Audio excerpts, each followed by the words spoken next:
So we've talked a little bit about how Pelican works, and now I'm going to convince you that you should all go out after the end of HTC24 and connect Pelican to your data. So I'll talk a little bit about why you should do that, and then a little briefly about how to do it. But this is another opportunity to plug. We have a tutorial tomorrow right here from 1:30 to 2 something about how to set up the origins to connect them to your data. So I want to start by talking a little bit about the two types of users that I see Pelican having. The first one is the one that we all think about when we think about data access, and that's the data consumer. That's the person who comes in and says, hey, I want to do some computation or some kind of a visualization. Maybe I want to train a machine learning model on some data, so I need that data to actually do my work. And this is usually where we spend a lot of time with data access technology. But Pelican has a second type of user that we don't spend as much time talking about, and that's the person who comes in and says, I have data that I want to share. I want to let other people access my data, or maybe I want to access my own data through some kind of an HTC workflow. So this data, maybe it comes from a hard drive in the lab, maybe it's in AWS or some other kind of S3 endpoint, maybe it's an HTTP server, and ultimately Pelican's goal is that wherever your data lives right now, we don't have to have you move it to something we support. We'll bring the support to you. So that's kind of our aspiration, our ambition. And ultimately, Pelican's job is to connect these two different types of users. But right now, we're going to focus on this guy. And I am told that he is seeing a licensed chiropractor about his thoracic abnormality. He's expected to make a full recovery. So I want to talk a little bit about data and its importance in computational science. And actually, we recently made a discovery in the CHTC that all of computational science can be boiled down to a single functional statement. And I'm pretty sure this is going to be out in the New York Times this Sunday. This is a very simple statement. It's one that I think everyone here has seen, and it's just plain old f of x equals y. So what do I mean by this? We come in, we start, and we say we have some kind of an algorithm, some kind of a function we want to run. And that's generally we think of it as the work that we're going to do. We apply that to some kind of data that we've aggregated or that we think has meaningful information in it.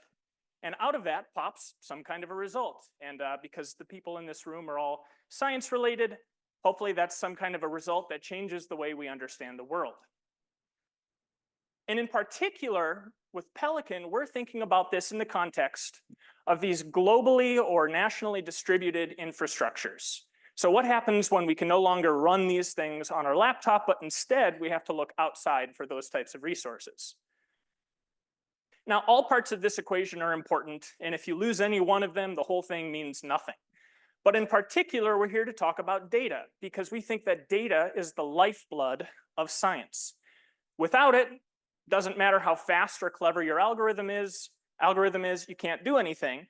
And without it, you can't verify the things that you learn.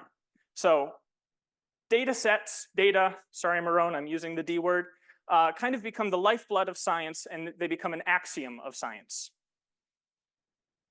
So hopefully I've convinced you data is important to this whole picture. We think you should federate your data, but we're not the only people who think that you should share your data. So this is a memo that some of you have maybe seen before. It's called the Nelson Memo. It came out of the Office of Science and Technology Policy from the White House. And among other things, it more or less says that if you do research that receives federal funding, by 2025, it is your imperative to make sure that at the time of publication, the data that supports your findings is made publicly available without embargo on its free and public release. So this is one of the things that Pelican steps in to help you solve. Another option or another reason you might choose to federate your data through something like Pelican is that you want your data to interoperate in these types of high throughput computing workflows. So usually, real science is complicated, it's messy, and it means you're going to be aggregating data from a variety of sources through some kind of a pipeline that ends in some kind of a computation, and then you need to save that output. So this is another reason that Pelican is a useful tool for this. Or maybe you're just one of these good old people. You look at the types of things that we get out of the open source community, and you say, hey, I want to share what I have. So that's another reason you might choose to federate your data with Pelican. But unfortunately, the world isn't as hunky-dory as we would like it to be. There are issues revolving around access and authorization, and it's likely that when you choose to federate your data, you may still want to control some pieces of how it's accessed by other people. So maybe you want to control who has access or how long they have access. Maybe you only want your data accessible by other people for a limited period of time because you're doing some kind of a short-run experiment. Or maybe your data just lives in an uncommon repository and you think the people who would benefit from it aren't going to learn this, this bespoke tool that you've created for data access. So just to give you a hard time, Justin, I agree with you that the function is applied to the data and that you care about the data. But when you say to federate your data, I would argue you federate the objects that include your data. Because by saying federating your data, you are getting into all the things about data discovery and content, and do you know what is in the data and all this. And I think it's critical that we understand that we move around the containers that have data in it, and these containers have names that, as far as we are concerned, have no connection to the content. So yes, I want to apply it to X, but somebody told me that X is sitting in container called foo, and bring me foo, and then I will turn it into X. So keep talking data. It's great. It's fine. You're doing a great job, but I think it's important to understand that we federate the containers of the data, not the data itself. I think the hair that I'll try to split here is that the person doing the computation certainly knows what's inside of that object. From Pelican's perspective, we're shipping objects, but when you actually get to the computation, you need to know a little bit about what you're computing on. So if I may. So great.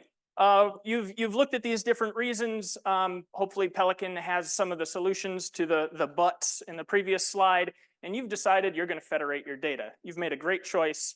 And the first step to doing that is serving what we call in Pelican an origin. So what are origins? What are they for?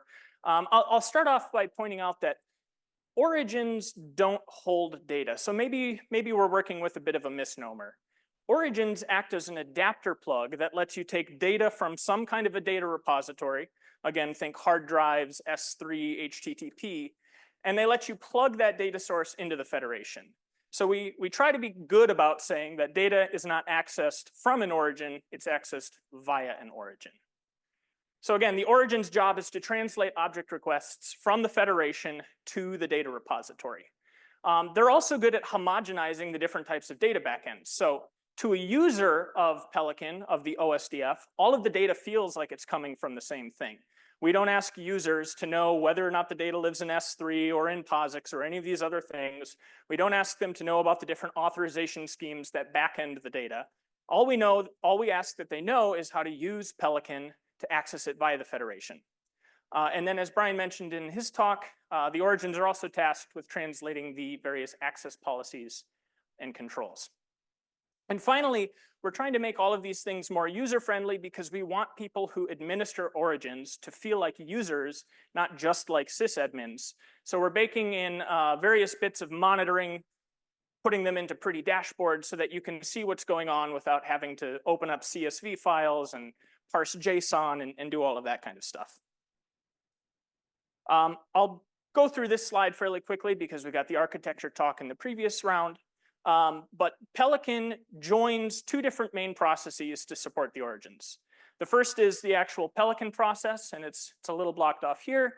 But this is where you basically define the namespace prefix you're using. So that's the path in the federation people use to access your data. You define a storage prefix that says where you're actually getting the data out of the data repository. And then in most cases, you have a host name, and that's kind of the, it's the internet. You need a host name to contact other people, unless you do some special stuff. And then on the other side of it, we have the xrootd process that actually manages all of the data movement. So these are kind of the two pieces. In the Pelican side, we have a browser interface, we have that monitoring again, and we also have all of the configuration that gets piped through to xrootd and manages the actual data movement. So there are a few things to know. Wow, that's tiny. So a few things to know when you're setting up an origin. The first thing is you need to know what federation you're joining. So for most of us here, we're hoping to send you to the Open Science Data Federation, and that has what we call the discovery URL of osg-htc.org. And this basically says, I want to join a federation. I need to know a little bit about the other resources that are in the federation. The origin will go to this URL and do some metadata service discovery to figure out who should I start talking to. The second thing you need, which I mentioned earlier, is the federation prefix. And this is the path inside the federation that users will use to access your data.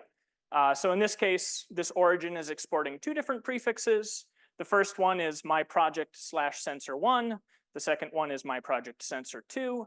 And these ultimately get mounted to, in this case, a POSIX drive that points at particular paths on disk.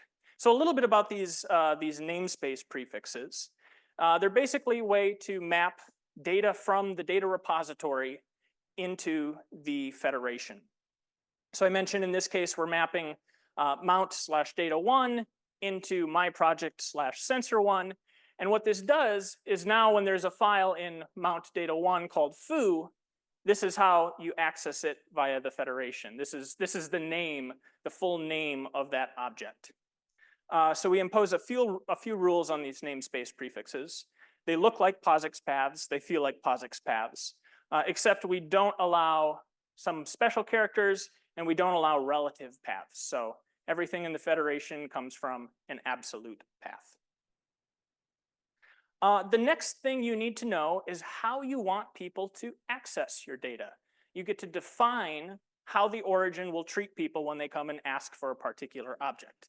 And these are done using the origin and the prefixes capabilities.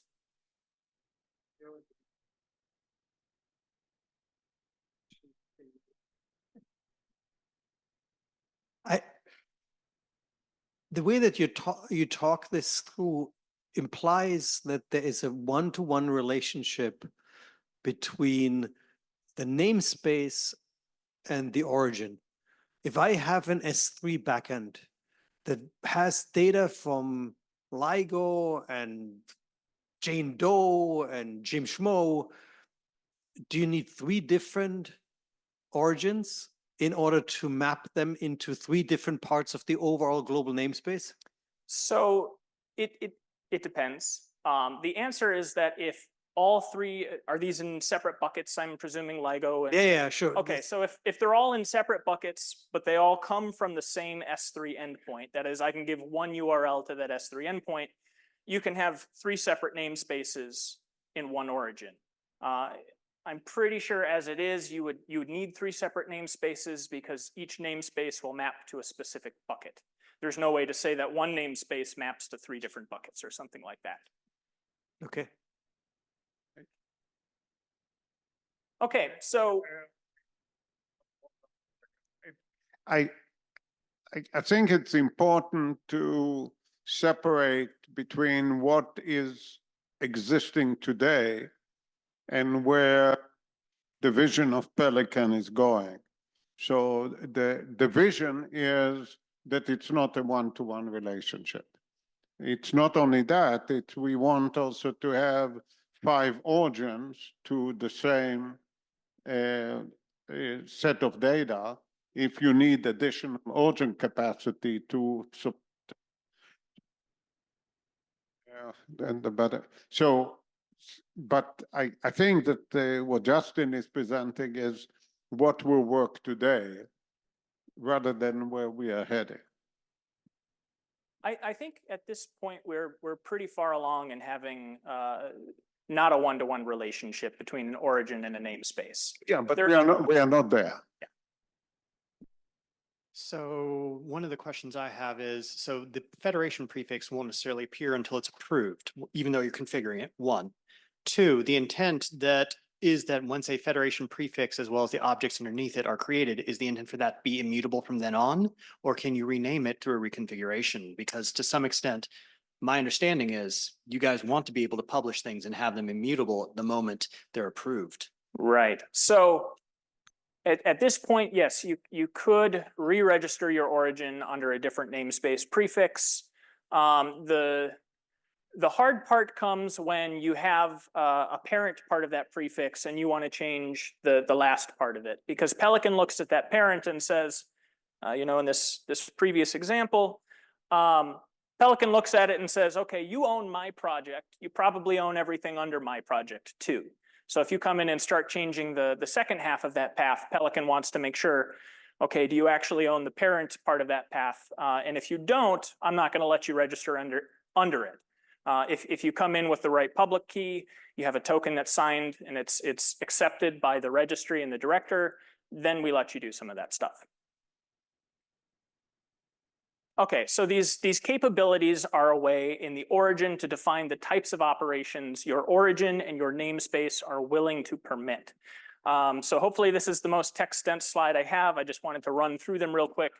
We're still working on everything, of course, so if you think there's something missing here, we'd love to hear about it. We have reads and public reads. Basically, these are two different ways of saying you can read data from this origin and from this namespace. In the case of public reads, anyone can come in and read data. In the case of regular reads, we ask that you come in with an appropriately signed token or we're not going to give you the object back. Writes is pretty self-explanatory. You can write data back to the data repository via the origin. This always requires a token because we're not just going to open things up for anyone to write into. Oops. Listings is kind of an interesting one that we're slowly developing more and more support for. So this is basically the kind of LS operation on a namespace in a federation. So if I come into my project sensor one and I say, tell me the objects you have, what objects can I find to download? This is enabled through listings. It's not supported by all of our backends. Right now it works with POSIX and S3, but we're working on adding that to the other backends. And then finally, this direct reads one is special in a way. It doesn't define so much the types of access on the actual objects through the origin, but it defines something about the origin and the namespace itself. So direct reads basically says, if you set this to true, you're saying, I don't mind it if clients come and talk directly to me. It's not a requirement that everything that comes out of me gets staged in a federation cache. So this is a way of saying, you're welcome to come talk directly to the origin. And then finally, the last thing that I don't really show in the configuration here is if you're hosting a server on the web, you want to come in with TLS credentials, you need a host name, those types of things. So this configuration, there are a few details omitted if you actually wanted to set these up in a production capacity, but it's pretty close. This is roughly what you need to make this work. So we've tried to make the configuration aspect of it simple. And again, if you don't like sitting in VS Code or Vim or Emacs and doing things in YAML files, all of this can be modified too via the web interface that Pelican hosts. So I think we talked a little bit about this yesterday. We support a few different backends at this point. POSIX really is our bread and butter. This is what we're good at. We know we're good at that. And we have a few new types of backends that we're working on filling out support for. So S3, as you can imagine, is quickly gaining popularity. People like S3. They like thinking about buckets and objects. So we have that support. The HTTP backend is actually very similar to the S3 backend. Our S3 backend more or less uses libcurl, like Brian mentioned, to forward different GET requests. And then the authorization bits for S3 are all handled just by creating pre-signed URLs, the same way Condor does it if you're interested. We have an xroot backend that's used for exporting origins that only speak the xroot protocol. So we've run into some kind of legacy configurations where in order to bring an older origin into the OSDEF, we have to find a way to translate the HTTP into xroot. And then finally, we have a brand new Globus backend. No one's using it yet. So if you're interested and you want to experiment with it, let us know and come try it out for us and tell us what works well and what doesn't. Of course, we're also interested in knowing where we should go next. This is a big question. Brian talked about supporting Dataverse and things like Zenodo, but we want to know where you keep your data and what we should be focusing on. I'm going to run through some token stuff. Brian mentioned it a little bit, but essentially tokens in Pelican are the way we authorize different types of requests. So if you want to get an object and it comes from an authenticated namespace, you need to come in with a token. We generate these tokens by using a private key and signing some kind of a token description, generates a token, and then that gets passed to the different origins and caches. In the case of the different data backends, the client comes in. We've hired a fun fact, they're called a scoop of pelicans, not a flock. We've hired a scoop of pelicans. They fly around the US with these tokens and drop them off at the server so that we can get them in there. But once the origin has decided it likes a particular token, it'll use whatever kind of repository access secret it thinks it needs to then pass that request on to the backend. So again, in the case of S3, we use a secret key and an access key. We generate a URL, and then we forward that GET request back to the S3 backend. This is a super useful tool for those of you who get into tokens and token management, jwt.io. It lets you stick one of these JWT JSON web tokens into it. They're composed of 3 parts. They have a header that has a little bit of metadata about the token. They have a body that describes the different types of things the token is allowed to do, who it was issued by, how long it's alive, those types of things. And then it comes with the actual signature that says, I was signed by somebody you know and trust. So this tool here, jwt.io, is a great way to debug the different tokens you wind up with. And lastly, if you're running an origin and you don't want to have to mint tokens for anyone who comes in and says they want to pull an object from you, we integrate with different OIDC providers. So the one most of you are probably familiar with is CI Logon. You can set your origin up to work with this, and that way anytime somebody tries to download something using a Pelican client, they can be directed to this OIDC flow that they can use to authenticate and pull the token automatically. Finally, you've done all of this, you set your origin up, you click run, you're greeted with a nice little web dashboard that tells you, okay, you've still got a little bit of work to do, but you're pretty close. And it tells you about the data that you're moving, whether or not any pieces of the service are not working correctly. So you can use those for kind of fine-grained troubleshooting. And then you're off. You're ready to move bytes via Pelican. So again, this is the team. Feel free to reach out to us or come sit with us at lunch if you want to talk about Pelican or ask any further questions. I'm Neha Tulare again.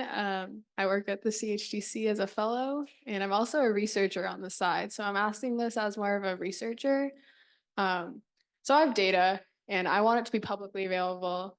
I make it public reads. So I get that I can set up an origin, but what do I need to set up for some new user to get my data? Because I feel like that is kind of hard for like someone who's not used to this at all to just randomly try to access my origin now. Like, why can't I just use something easier than that?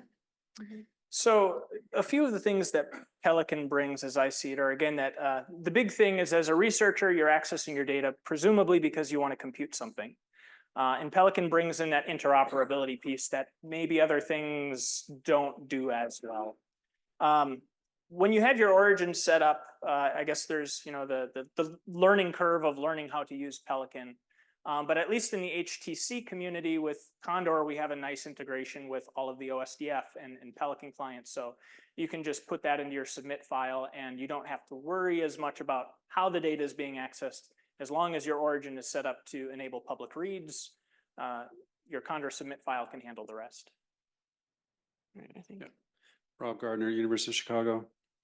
So I was really curious about the design of the namespace in Pelican and how it actually, if you thought about how it actually scales with large numbers of files. So for example, we have users who come in and in one workflow, they may generate, 1 million tiny objects, let's say, that go into S3.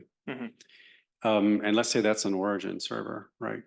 And then, that data would then be, you'd want to be able to search it or pull data, pull objects out of it and so forth. Does the namespace design that you have support that kind of, I mean, do you have a sense that it's going to scale well with that kind of thing? So I don't know that I can concretely point to anyone who's tried to do this yet with an S3 backend and OSDF. I'll try to get back to the slide here. But one thing I'll point out is that if you're using S3, the namespaces that we have, the different prefixes are pretty much the same as, you know, object names in S3. So we're really not working, and this is part of the reason we stress that we work with objects and not files and directories, is that this entire thing is the name of one object. So as long as your workflow produces an output and tries to put it somewhere into the federation and it has the right prefix, it'll go into the right origin. I would maybe add to that, the only thing that the federation sees is the fact that you join that origin or bucket to the federation. So that's the same load or scale on the federation if you have one object in the bucket, a billion objects, or a trillion objects, right? That, you know, we only count each of the kind of top level prefixes. You know, and so you said one interesting verb, which is search, which is something that, you know, right now we're more at objects. You need to know what object you want in order to access it. There's not metadata search or these sorts of things. Those are some of those pieces that we'll be starting to take shots at in the next year. You know, so Justin mentioned one part which is, can you list the objects? And that still goes back to the origin and not the central federation. I mentioned some of the things that we're thinking about in terms of collection APIs. You know, there's some integrations I think can flow through to higher level catalogs and let people are professionals at doing catalogs hand that, and we just fund things. There's going to be some various aspects of that, but kind of what exists today is very still object centric, and we kind of duck the issue a little bit. Thank you. Sakai? Yeah, I am Zekai Odals at UW-Madison Division of Information Technology. Justin, thank you. And then could you please tell me like how? Hold the mic in front of you. Oh, sorry, sorry. Yeah. And then how it's different than like, you know, Globus actually. Pelican is like really, what does it add? Or like, you know? So I've never worked with Globus. I can't speak to Globus. But how is Slurm different than HT Condor is how I'm going to flip this question, is that Pelican can ingest Globus endpoints like Condor can ingest Slurm endpoints. So we're able to take that Globus collection and federate it as a part of a Pelican federation, whereas with Globus, you can't go the other way. So And maybe one thing just to help draw the distinction is Globus moves files between two different Globus endpoints. So it's about replication. So yesterday I used the analogy of it's Napster, right? I want to move these MP3s over here. The analogy to use for Pelicans, it's Netflix. It's about delivering these objects to your compute, whether or not it has a Pelican origin there. So Globus, you don't deliver the data to your Jupyter notebook, for example. Can I answer the question in a slightly different way? The way that I look at it is that what we're doing with Pelican is ultimately focused on data access, not around data movement. The fact that data has to be moved in order for it to be accessed is an accident. And so if you think of it from a data owner perspective, if in Globus or any number of systems like it, you have to actually provide the network capacity to move things out. If you want your data to be used, you have to provide network capacity as an owner of the data. Otherwise, nothing moves. And I'm saying that the primary access mechanism is via the caches and not via the origin. If you go to my slides for Monday, we have a 3% cache miss rate right now. So that means 90%, 97% of all accesses by volume are to caches, and no data gets moved from an origin. That means an origin does not have to provide the capacity to actually support access. And that also means that if I am the owner of data, I don't have to provide the capability of my data being accessed. If I am a consumer of data, I do not have to provide disk space that data gets moved to in order to use it, because the federation owns caches. Caches is actually real hardware, and that is a real benefit and structure and costs money that we provide. And that is very different from any other system that I know of, like Globus or whatever else. HTTP, for that matter, is as a, if you think of HTTP servers as a means to share data, they don't provide you with an access layer. You go straight to the server, and every single hit to the server goes straight to the server. If every byte that comes from your server that you're sharing data with hits your server. In All right. OCF, nothing hits your server. Really quickly, lunch is now 45 minutes. So Yeah, I just want everybody to know, we want your questions, and I also want to give everyone a yeah, break. but I just want to add here another component which is critical, is you have your origin that, as we are moving forward, will offer you a more and more control of the impact of all these remote access on your object store. So we can, what Brian presented in the director, there are a potential to a lot of decision that can limit the rate, provide priority, control the access, and it's but we can talk more about that. Yeah. Okay, I did. Yeah, it's a very, as Frank pointed out, it's fundamentally a different model. What I'm going to ask is that everybody ask their questions, and then Justin will think about them, and you can go eat lunch with him. So that's my proposal. So we'll have Sanjay and then Victor, and I saw Doug's hand, and then maybe we can do a quick round of the online questions. Yeah, So this is Sanjay Bhatnagar from NRAO. Quick question. Is Pelican the only game in town for data federation, or there are other systems that one should look at? Since you're in the field, you might know more than I. okay, let's. Mine wasn't so much a question as building on what Brian said. which No is- more comments. Sorry. Do you have a question in the back there? Yeah, it's a little technical, but how do you connect in the Globus endpoints? Because you're about access and streaming in, and Globus is not about streaming. Okay, so we're going to talk to Doug about Globus, and then Joe, do you want to just give a recap of the online questions? Or no? We'll address the online questions via chat later. Yeah. Fabio, go ahead and come up. Yeah, if you want Sorry, everyone. This is great discussion.